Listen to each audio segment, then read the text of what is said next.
question of who am I, it is really getting to the essence of who the Imam is, especially given that we believe that the Imam is essentially from the faith. One of the very beautiful statements he gives is, I am the son of Mecca and Mina. So he's not just saying, I'm from Mecca and I speak the Meccan dialect, or this is where my ancestors are, but he's speaking of himself as the son of the most holy places in Islam, which is a very beautiful way to describe ourselves. I'm sure many of us would love to describe ourselves as the son or daughter of our holy places, Mecca, Karbala, and so forth. And not just in terms of having a passport or lineage from there, but a spiritual closeness. I'm the son of Safa and Marwa, and then I am the son of the best person to put on the ihram, do the hajj, say the talbiyah, say labbaik, Allahumma labbaik. And it's interesting that he is actually picking the hajj as one of the fundamental things to discuss. Of course, he discusses everything. I mean, other things too. The revelation, for example, the Buraq taking the Holy Prophet, sallallahu alaihi wasallam, up to the Sidrat al-Muntaha in the heavens and so forth. But he's picking the essentials of the Islamic faith. After all, it is the Hajj and the house of Allah, which is not only the center point of Islam and the Islamic revelation, but also the monotheistic tradition in general. We do believe that this is a very ancient and historical site, Al-Beit al-Atiq, as we say. And so he's saying, this is what I am the son of, as opposed to what many of the people would have done in that era. I'm sure we've all heard the great poetry from that era of the people boasting about their ancestors, and they killed this person and vanquished that person and did this and that. And his speech, I find it actually quite humble, that instead of saying, look at me, I'm a great person, he's saying, I am from this faith and the origin of the faith. And of course we know how the rest of the speech continues. Then he speaks about Amir al-Mu'mineen alayhi salam and his service to the Prophet, again focusing on the service to the faith. And then Fatima Zahra, peace be upon her, Khadijat al-Kubra. Notice he does not omit his women from his lineage. He considers them important enough to discuss, even to Yazid, keeping in mind Yazid, culturally speaking, that region of the world, and I mean like the region of Syria and the part that had been influenced by the Roman Empire and also the Persian Empire. I'm not generalizing the whole world, but I mean Yazid's region wasn't a region historically that put women in a very high place. This is not something that the people say nowadays, oh, Muslims, you don't like women, you oppress them. The Roman Empire didn't grant women a high position, nor did the Greeks, and this was the heritage this region had inherited before Islam, pre-Islamically. So, nonetheless, in this region, Imam Sajjad alayhi salam is speaking about his maternal ancestors as well. And then, of course, we know he's speaking about Imam Hussein alayhi salam in Karbala and what happened, how he had been lying on the ground and so on. And then we know there was some chaos that erupted. But what I really want to focus on is how he is defining himself, that he's getting to the essence of the self, which is the center of the faith and serving the faith. And that is really a very non-materialistic answer to the question of who am I? Because there is this tendency nowadays, and I know it happens with us too, that when it comes to ourselves, so back to the who am I, one of the questions we ask is, am I a successful person or not? Am I succeeding in life or not? And in some ways this is a learned thing, but a lot of times we either, sorry to say, we get a little bit arrogant about ourselves because of our material successes, or more painfully, if things are not working out in life and we're really trying. So I'm not talking about someone who's just slobbing around and then complains, oh, I don't have a job, but I mean someone who tries in life, they put forth their effort, but things happen, you get ill, there's misfortunes, there's trials. Allah promises to try us. There's no one who's excluded from that. And when things aren't going so well, according to the way other people should, there's a tendency sometimes for us to really be very down on ourselves and say, I'm a failure. I didn't do so well in my exam. Incidentally, this is completely off topic, but I would mention having been an educator in various fields, sometimes it's not the students who do the best in the exams who are most successful. I've had some very brilliant and creative students who are just poor at exam taking. Now, of course, you have to do well in the exam to get by in life. It helps a lot to get into a good uni or graduate school and so forth. So the exams are important. But I'm saying your entire self-worth and value is not based on that exam mark or the salary or even marital status. Children, some people can't have children. They're very distraught. I'm a failure in life and so on. But we have to remember that this is not the way Allah subhanahu wa ta'ala values us. He doesn't judge us solely on our material successes or failures. He doesn't say on the Qiyamah, I said that the other day too. I said Allah doesn't stand there. And I said, I don't know what I'm thinking. Anyway, I'm not trying to anthropomorphize here, but the point is, this is not how He's going to judge us in the Qiyamah. This is how we live in the life of this world. And He's going to judge us based on our taqwa, essentially, on our deeds and our intentions and what our soul earns. Now, there was a majlis in London, so I'm not going to take responsibility for this statement myself, although I am repeating it. The person giving the majlis, he said this. It was a bit morbid, but it's true. He pointed out, he's like, you're putting so much effort to acquire certain degrees. And by the way, education is good. I'm not against education. But he points out the only thing that you're going to take with you spiritually is whatever effect it has on your soul. So if the seeking of knowledge is with good intentions, this will benefit your soul. And there's a lot of thawab in seeking knowledge for good intentions and for the sake of Allah. But if you're just doing it for some other reason, status, for example, what he said is, once you're in the grave, the worms are going to eat your brain. And it's only what's in your soul that's going to come with you. Yes, I admit that's a very graphic picture, but he did have a point that what we do for the sake of Allah is different from what we do simply for the sake of the world. And it is what we do for the sake of Allah, or that has a spiritual or essential effect, which is lasting, and which is what we're going to be judging ourselves by. Of course, I would like to mention, incidentally, because it's responsible to do so, that I'm not trying to imply we should avoid these things. I do think it's very valuable for our community, personally, as well as a community, to pursue education, formal education, degrees. Of course, I think at least some of you should come to the Islamic College and get degrees. I have to advertise here. But if not the Islamic College, many other degrees as well, mashallah. And it's good to work in the world. We know that the Holy Prophet, sallallahu alaihi wasallam, he said that worship has 70 parts. And the best of the parts is what? Not even just the donations, not even just the mafatih, but he said that it is earning the halal living. So we are supposed to be responsible and work. As a matter of fact, the Imams ﷺ have very explicitly said that the person who takes charity is not among the Shia. That's a very harsh statement. It's saying you're not our follower if you don't work on your own and you take charity from others. It's easy to say, especially for me, because I have a job, so I don't need to live on charity. I'm sure if I were starving, I would take charity, because you don't have a choice. But they were very harsh on that point. And of course, when we look at the captives who were taken after the battle or situation at Karbala, we know that they refused to take charity. They had a lot of dignity. And of course, this is because it was considered haram for them to take it as children of the Prophet. But this is something that really made an impact on people. They were surprised. These people have been through so much. They're suffering. They won't even take a date or water if they think it is charity. They had that dignity, which is one of the things that really, it spoke on their behalf. Our actions speak louder than words.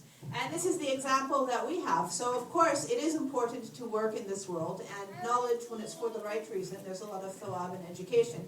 These are things we should be doing.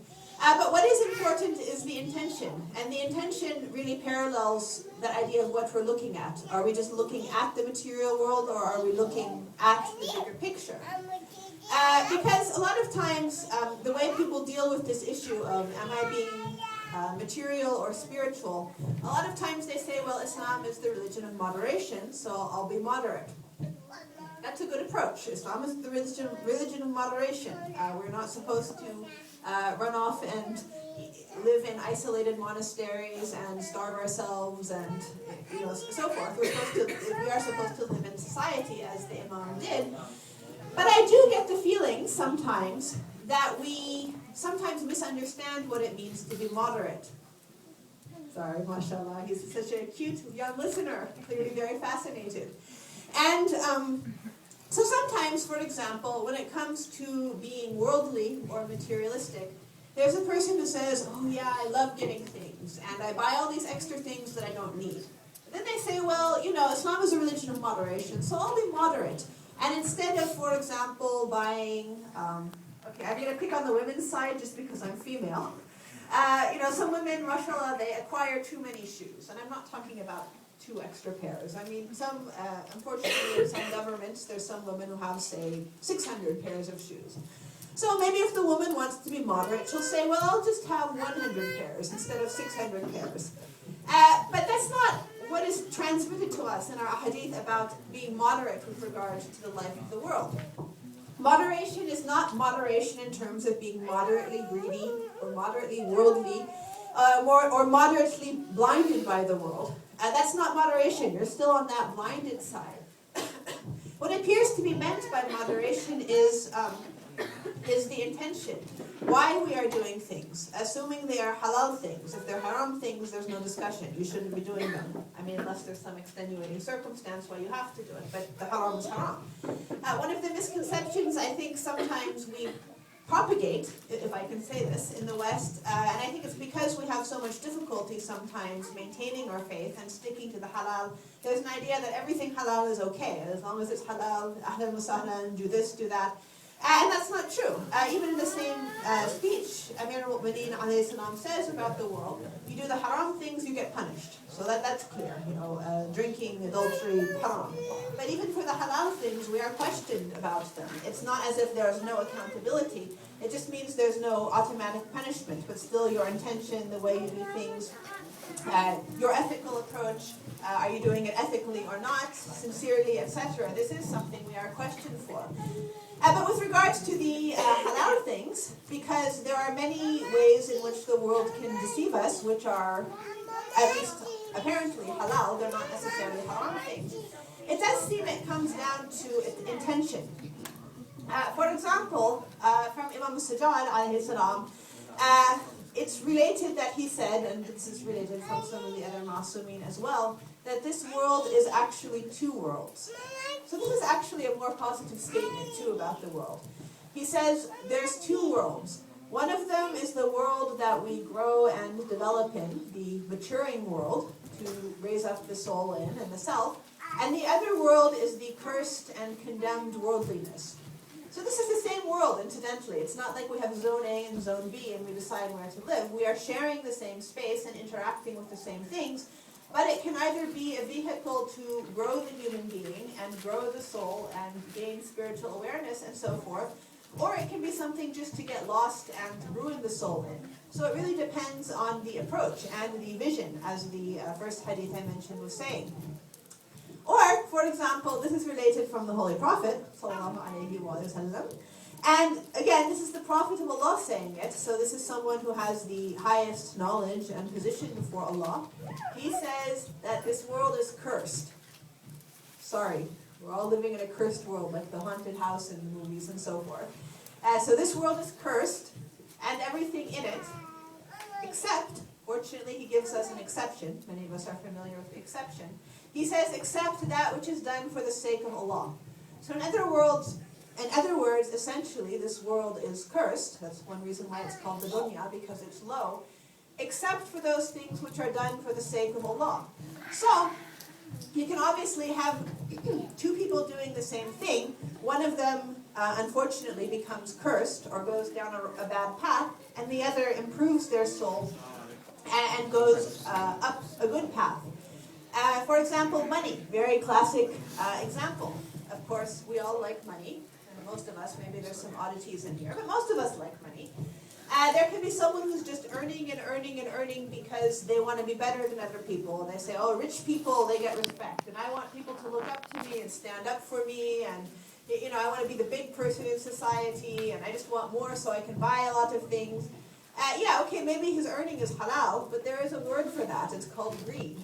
And greed is bad. So this person is going down a bad ethical path and being deceived by the world, and most likely they'll start sinning. Now, I'm not saying 100%, but when we start to get confused like that, it's very easy to suddenly slip and make some exceptions with regards to what is halal. But then you have another person who says, well, I want money, and I want to take care of myself, so I'm not a burden on society, because we know the followers of Al-Bayt alayhim salam are not supposed to take charity. We're supposed to take care of ourselves, take care of our families and children and so forth.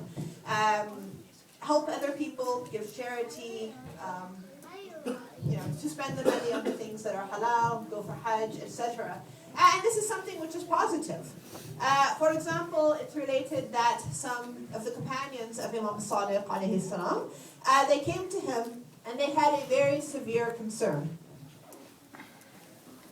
And they said, yeah, Imam, we're very concerned. Okay, they didn't say it in English, but the essence of what they said is we have a problem. And our problem, I'm sure none of us have this problem in this room, they said our problem is we like to earn money. SubhanAllah. They like earning money. So they want to know from the Imam, are we worldly people? So the Imam does not immediately give them an answer. He asks them first, why do you like earning money? What's the point?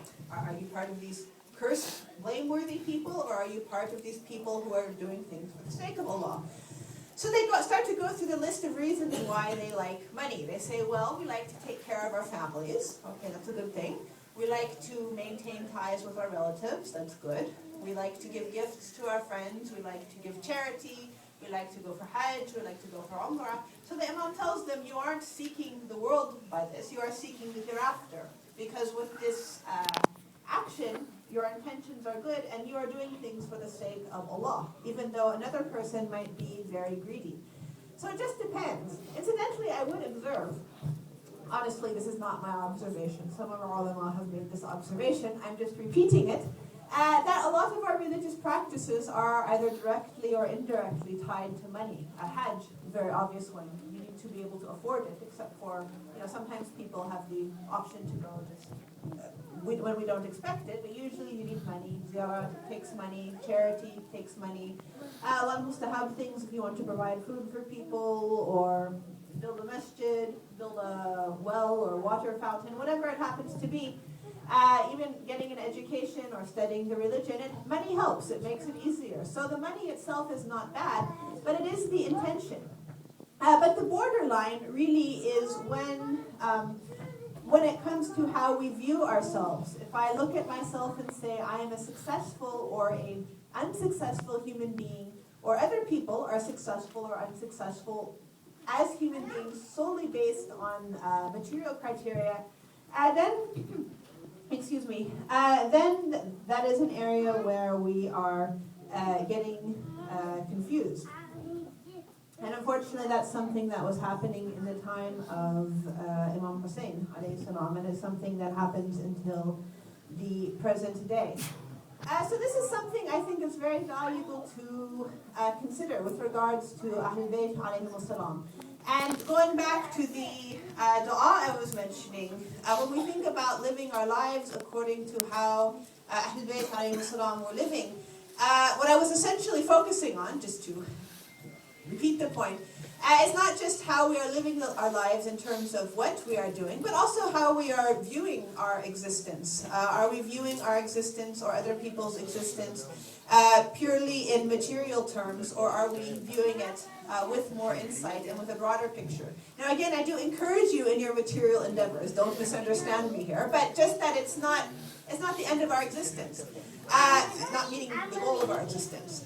And I think the most obvious point is, if someone does value themselves entirely according to these material criteria, the first question that comes to mind is, what if something happens and takes it away? Some people, I hate to give examples, some people are very proud of their houses. Unfortunately, Allah sometimes tests us with the things we're most attached to in life. I'm sure many of us have experienced that there's something very important to us in this world. So Allah takes it away and says, now how are you going to be? Are you going to lose faith? Are you going to completely give up, go into despair? Sometimes these are very big challenges in our life. And yet, And so if someone's entire self-worth is based on something which is attached to this world, and keeping in mind that Allah in the Holy Quran, I mean, I want to be a little bit cautious in this area, but He even includes family as part of the mata'ul hayat dunya, the worldly provision. Of course, family is important and valuable. We have very strong family values, mashallah. But the point is, if God forbid this is something we lose, an accident or whatever happens, does that mean we have no worth as a human being? This is something that people are tested with. Unfortunately, it's a very difficult test. And so we have to see if the essence and the inside is strong. I mean, how many narrations do we have, for example, from the time of Nabi Isa alayhi salam, related where, for example, it said Nabi Isa alayhi salam was walking in the streets and he saw there's a man who had leprosy. So you imagine, I mean, leprosy is a really horrible thing. No one wants to be around someone who is a leper, dying very painfully. He asks, how are you? He says, Alhamdulillah, I'm in the best condition. I'm worshipping Allah. And this, paralyzed and, rotting, there's really nothing worse than, there's really nothing worse than that. And yet, it's an example of how when people understand the essence of things, they can weather these trials. Or Imam al-Sajjad alayhi salam, one of the things that he mentioned in his speech to the people who were oppressing them, is he reminds them of this Quranic verse, that you do not exult over, or that you do not make despair over the things that you lose, and you do not get too excited and too happy over the things that you gain. And we know that this is what Amir al-Mu'mineen alayhi salam described as abstaining from this world. To remember that even if we lose everything, and this is difficult, by the way, I'm not saying it's easy for me either, but when we lose everything, we don't despair because Allah is above us, and especially if it's not our fault. Sometimes in life things are our fault, like, Yazid, he says to Imam al-Sajjad, very terrible verse that he says, the musibah that's befallen you is from what your own hands committed. You went to Karbala, you brought the women, you fought against me, so this is, you dug your own grave, so to speak. Very horrible thing to say, and Imam Sajjad alayhi salam replies in this way, that even if everything is taken away, we're not going to despair because Allah is still with us. But even if we gain everything in the world, we're not going to be too excited because it's not the gaining or losing that is the ultimate goal, but it is the development of the soul. This is one of the things that he says there, and I think it's a very valuable thing that we can take from this time of the year. Of course, there are many, many things we can take from Al-eid, particularly regarding the event of what happened in Karbala and Ashura. And I know I've only touched really a little bit on some of what happened. But before I go tonight, I would like to say a few words in remembrance of Imam al-Sajjad alayhi salam. Because he was one of those who did keep the message alive with Hazrat Zainab, peace be upon her, with the others after the massacre in Karbala, that it really was their stand and their eloquence and their efforts that brought the message of Imam Hussein alayhi salam to the Ummah. So these are a few words by Brother Ali Haider Abadi, who lives on my side of the Atlantic. He says about Imam al-Sajjad alayhi salam, he saw the tragedy in Karbala, the massacres back and forth. He saw brothers and uncles and cousins slain in war. He saw the friends and companions of his father fall in rows. He saw the aftermath, the night of sorrow, and the tents go down in flames. He cried for his father and the others who were slain. I salute you, O the crier, O my leader, my imam. I salute you, O the crier, O my leader, my imam. He was chained in the day that followed Ashura. He was burdened with the heavy iron clasped round his neck. He was made to journey many, many miles all on foot. He was bleeding from the blisters and the cuts and the wounds. He was flogged and struck by many of the Zalimun. I salute you, O the tortured, O my leader, my imam. I salute you, O the tortured, O my leader, my imam. Streets of Kufa and Sham and the events thereof, people stoning the imam and the family of Murtada, heads of shuhada were on lances of the enemy of Islam, and Imam was bleeding both in body and in soul. Even there, he proclaimed the word of God. I salute you, O the teacher, O my leader, my Imam. I salute you, O the teacher, O my leader, my Imam. In a prison with the ladies and the children he was thrown, in a prison that was roofless, and so ruthless were the guards. In a prison not protected from sunlight, rain or cold, the prison where he buried his little sister, 4 years old, who was martyred by frequent torture just for crying all alone. I salute you, O the prisoner, O my leader, my Imam. I salute you, O the prisoner, O my leader, my Imam. السلام عليك يا أبا عبد الله وعلى الأرواح التي حلت بفنائك. عليك مني سلام الله أبدا ما بقيت وبقي الليل والنهار وإذا جعله الله آخر عهد مني لزيارتكم. السلام على الحسين وعلى علي بن الحسين وعلى أولاد الحسين وعلى أصحاب الحسين عليهم السلام. اللهم صل على محمد وآل محمد.